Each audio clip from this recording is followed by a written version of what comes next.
There are a handful of fragrances that do something extraordinary on a woman after 50. They make strangers stop mid-sentence, turn around, and ask what she's wearing, not the woman next to her. And the thing is, the counter won't tell you which ones they are, because the best of them are not the ones being pushed with the biggest advertising budgets this season. I'm Vivienne Marchand. I've been wearing, studying, and yes, being thoroughly fooled by perfume since I was in my 20s. I've stood at counters from department stores in New York to perfume galleries in London, and I've let more than one polished woman in a blazer talk me into a bottle that turned out to be gone before the afternoon. I know the difference now between a fragrance that sells the dream and a fragrance that delivers on it. And I've kept a quiet list over the years of the ones that earn compliments without ever trying to, the ones that work with skin rather than shouting over it. Here's the thing about the way the industry markets to you.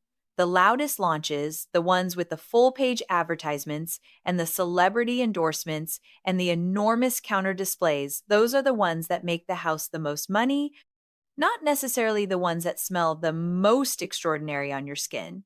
A fragrance that becomes your signature, that people learn to associate with you, is worth very little to a brand that needs you to buy next season's offering as well. So the most complimented fragrances are not always the most promoted ones. That's a truth the counter will not volunteer. By the end of this, you'll have a short tested list, 12 fragrances, grouped into 3 families, all of them genuinely known for earning compliments and lasting on the skin. I've worn most of them myself. I'll tell you what they smell like, what they cost, how long they actually last, and where each one shines. But first, a word about what makes a fragrance read as elegant rather than merely expensive. Because if you miss this, none of the rest will make sense. The fragrances that stop people are never the ones that arrive loudest. They are the ones that reveal themselves slowly, that make someone lean in a fraction, register something beautiful, and need to ask. It is about projection at a close, intimate register, not about filling the lift with your presence. A mature nose understands this instinctively. You stopped needing to be loud long ago. Your perfume should know it too. Now, let me tell you about my grandmother, Adele. She wore one perfume for 40 years, one bottle, repurchased every year without fail, kept on the corner of her dressing table where the morning light hit it. And whenever she left a room at a dinner, after Mass, when she hugged you goodbye, the scent was still there, in the air, for a few seconds after she'd gone. That is what sillage is. That is what we are looking for. Not a cloud that announces you've arrived, a trace that tells people you were there. The fragrance that does this, in the modern era, at every possible price point. Let's begin. Our first family I'm calling the warm elegance. These are fragrances built on lavender, vanilla, and gentle amber, comforting without being sweet, sensual without being heavy. They are the ones that make your skin smell as though it was simply born this way.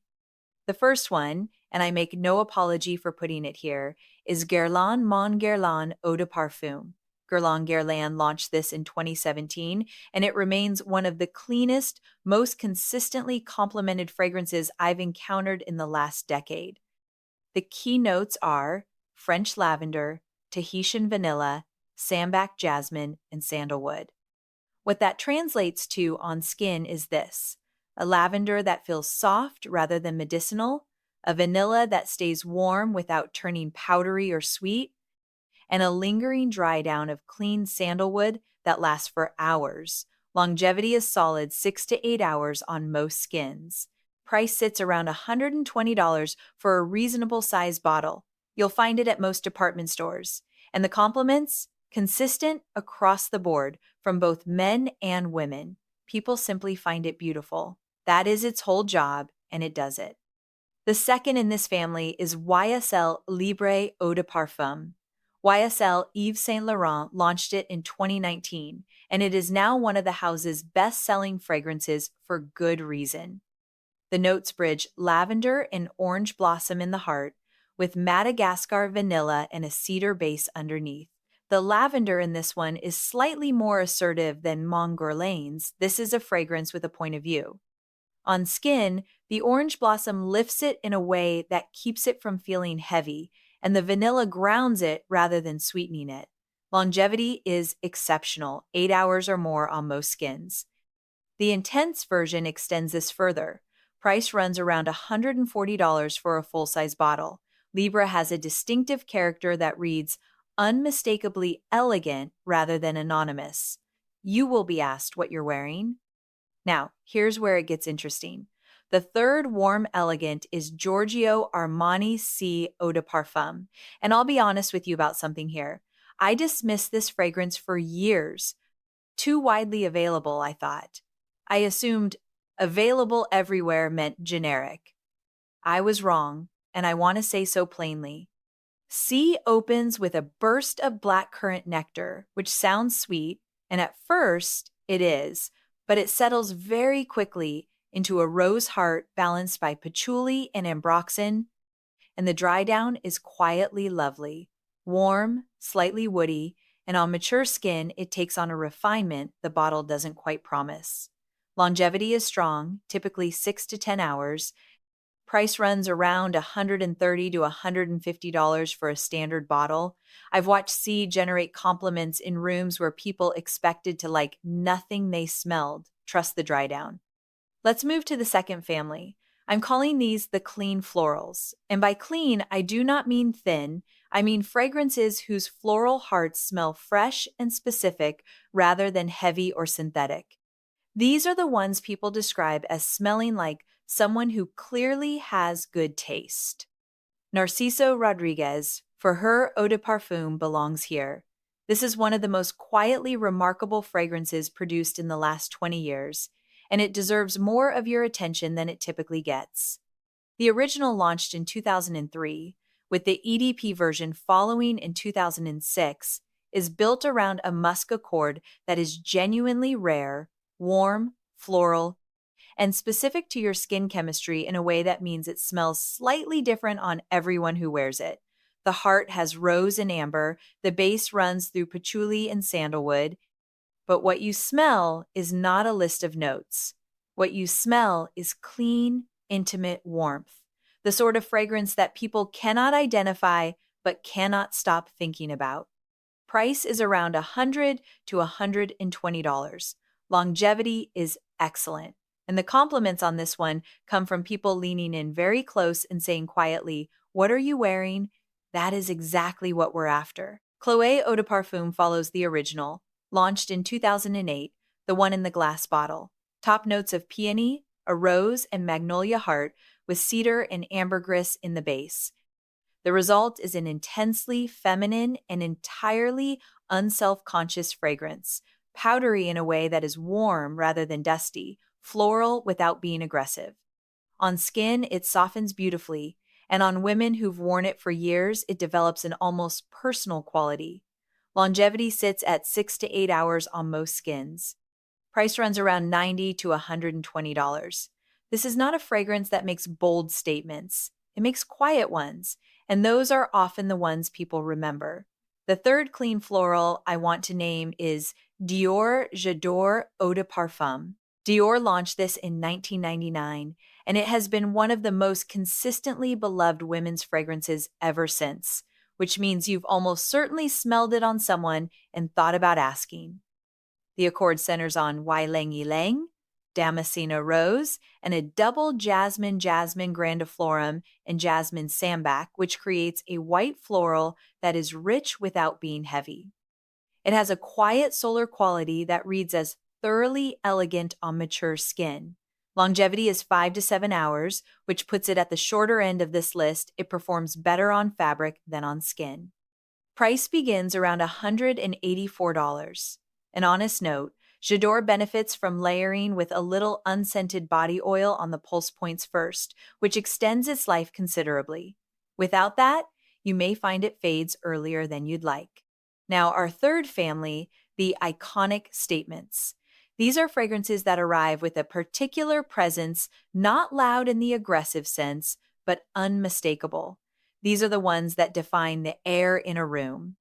Used with a light hand, they generate the kind of compliments that follow you out the door. Chanel Coco Mademoiselle Eau de Parfum has been one of the most complimented fragrances in the world for over 2 decades, and it deserves every word of that reputation. The notes open with Sicilian orange and bergamot fresh, immediately beautiful, and then settle into a Turkish rose and jasmine heart above a base of earthy patchouli and warm tonka. On skin, it is mature and sophisticated and luminous all at once. Longevity is excellent, 8 to 10 hours, and longer on fabric. The intense version extends performance further for those who want it. Price sits around $150 to $170 for a standard size. What I'll say about Coco Mademoiselle is this. It is familiar enough that people feel a warmth toward it the moment they smell it, and specific enough that you don't smell generic. The counter loves to upsell you to the intense. The original EDP is wonderful on its own. Know that. Guerlain Shalimar Eau de Parfum is something else entirely. This is the oldest fragrance on our list. The original Shalimar was created by Jacques Guerlain in 1925, making it essentially the grandmother of the modern Oriental, and it remains one of the most extraordinary fragrances ever made. The notes are bergamot and lemon on top, a heart of iris, jasmine, rose, and patchouli, and a long base of vanilla, tonka, sandalwood, and incense. What you smell is warmth and history and something deeply sensual that never tips into vulgarity. Longevity is 8 to 12 hours. Sillage is generous. This is not a fragrance you wear in a small elevator. It fills the air. Price runs around $110 to $125. If you have never tried it, you owe yourself the experience. If you wore it 20 years ago and stopped, try it again. It has not changed the way you think. It might have not significantly. The bones are still there. Mugler Alien Eau de Parfum is polarizing in the best possible sense. The notes are jasmine, sambac, cashmeran wood, and white amber. But describing the notes of Alien is like describing lightning by its color. This is a fragrance that does not smell like anything else in existence. Warm, woody, otherworldly, and immediately recognizable. Longevity is exceptional, 8 to 12 hours, often more, and it clings to fabric for days. If you prefer to go unnoticed, this is not your fragrance. If you want the room to register you and wonder, this is one of the finest tools available. Price runs around $80 to $100 depending on size and retailer. I'll add, in the spirit of honesty, some people do not like this fragrance. It generates strong reactions in both directions. But on the women who love it, who wear it as a signature, it is genuinely unforgettable. Now, I want to stop and name two more. One I think you likely know, and one that has the most interesting story. Viktor&Rolf Flowerbomb Eau de Parfum, launched in 2005, is often dismissed by connoisseurs as too ubiquitous, and it is widely worn. But ubiquitous is not the same as undeserving, and Flowerbomb earns its popularity honestly. The notes are rose, jasmine, orchid, and freesia over a warm patchouli and vanilla base. The result is a sweet floral balm, as the name promises, but at low skin level projection, it is actually extraordinarily pretty lush, warm, and instantly likable. Longevity is 6 to 8 hours. Price sits around $120 to $140. The fragrance is genuinely excellent. Use a restrained hand if you're in close quarters, and it will do exactly what the name implies, a beautiful explosion that everyone in the room turns toward. Lancôme, La Vieste, Belle Eau de Parfum is the final entry in this family, and also the one that most consistently gets described in comment sections and fragrance forums with the words, "I always get asked what that is." The notes are an iris-led accord at the heart with jasmine and orange blossom over a rich base of patchouli, praline, vanilla, and tonka. It is sweet, but in a sophisticated grown-up way, the sweetness of warm spun sugar rather than candy. Longevity is outstanding, 10 to 12 hours on skin, often into the next day on clothing. Price runs around $100 to $150 depending on size. A particular note for women who shy away from sweet fragrances: La Vie est Belle is sweeter than anything else on this list. It does not apologize for this. And the compliments it generates suggest the audience has no objection. And the 12th. I left this one for last, not because it's the weakest, but because it carries the single most interesting lesson on this entire list. Maison Francis Kurkdjian, Maison Francis Kurkdjian, Baccarat Rouge, 540. This fragrance, launched in 2015 as a limited commission for the Crystal House of Baccarat, is now arguably the most copied fragrance in the world. The notes are jasmine and saffron on top, an amberwood and ambergris accord in the heart, and a base of cedar, fir, resin, and a synthetic called ethyl maltol that gives it its distinctive caramelized woody quality. The sillage is remarkable. The longevity is 10 to 12 hours, and the compliments, especially if you're among people who have never encountered it, are staggering. The price is around $300 for 70 milliliters, which makes it the most expensive fragrance on this list. Is it worth it? That depends on what you're asking of a fragrance. As a demonstration of what perfumery can do when money is no object, yes, it is extraordinary. As a daily signature for a woman who wants to go unnoticed, it is probably too much. As a fragrance for the evening when you want to make an impression that lasts in a room long after you've left it, yes, entirely. I should add, before I leave Baccarat Rouge, that the reason its clones exist is exactly because of how it performs. You can find very good approximations of its accord for under $40. They are not the same, but they carry the same DNA. If the price is a barrier, investigate the clone market, not because the cheaper bottle is better, but because the accord itself is genuinely worth knowing. I'll tell you what you'll never hear at the counter. Not every bottle on this list performs identically on every skin. Dry skin fades fragrance faster than oily skin. Warm skin amplifies it. Your skin chemistry will make Narciso Rodriguez For Her smell slightly different on you than on the woman who told you about it. This is not a flaw in the system. This is the system working exactly as it should. Your skin is not the problem. It is the instrument. I'd like to build a real record of what actually works for women at this stage of life, because the information online is scattered and the counter is not going to give you honest data. So tell me in the comments what you're wearing and how long it lasts on your skin and your skin type. I want to build a real record from real women so the next woman who finds this knows what to expect. Next time, I want to talk about something that was in every woman's bathroom cabinet before 1958, quietly discontinued, replaced with a product that costs more and does less. You're going to want to hear that one. Until next time, trust your nose. You've spent a lifetime training it, and what you wear should reflect you, not someone else's marketing budget.